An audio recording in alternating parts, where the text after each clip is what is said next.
దేశవ్యాప్తంగా సంచలనం కలిగించిన ఓఎంసీ కేసులో గతంలో ఇచ్చిన తీర్పు విషయంలో సుప్రీంకోర్టు తాజా కీలక తీర్పు వెల్లడించింది. సుప్రీంకోర్టులో ఐఏఎస్ అధికారి శ్రీలక్ష్మికి ఎదురుదెబ్బ తగిలింది. గతంలో హైకోర్టు శ్రీలక్ష్మి విషయంలో ఇచ్చిన తీర్పుని కొట్టివేయాలని సీబీఐ కోర్టు పిటిషన్ వేసింది. దీనిపై తాజాగా ఓఎంసీ కేసులో శ్రీలక్ష్మికి విముక్తి కల్పిస్తూ తెలంగాణ హైకోర్టు గతంలో ఇచ్చిన తీర్పుని కొట్టివేసింది సుప్రీంకోర్టు. శ్రీలక్ష్మిపై అభియోగాలను సీబీఐ కోర్టు సమర్థించింది. శ్రీలక్ష్మిపై నమోదైన కేసును మళ్లీ విచారించాలని తెలంగాణ హైకోర్టుకు ఆదేశాలు జారీ చేసింది.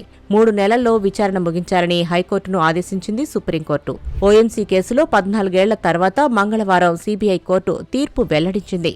A2 గాలి జనార్దన్ రెడ్డికి 7 ఏళ్ల జైలు శిక్ష, A1 బివి శ్రీనివాసరెడ్డి, A3 విడి రాజగోపాల్ కి 11 సంవత్సరాల జైలు శిక్ష, A4 OMC private limited, A7 Ali Khan ను దోషులుగా తేల్చిన CBI court A8 retired IAS Kripanandam, A9 మాజీ మంత్రి సబితా ఇంద్రారెడ్డిను నిర్దోషులుగా తేల్చింది. మొత్తం 5గురిని దోషులుగా తేల్చింది సీబీఐ కోర్టు. తాజాగా సుప్రీంకోర్టు తీర్పుతో శ్రీలక్ష్మికి కూడా 7 ఏళ్ల జైలు శిక్ష పడే అవకాశాలున్నాయంటున్నారు న్యాయ నిపుణులు.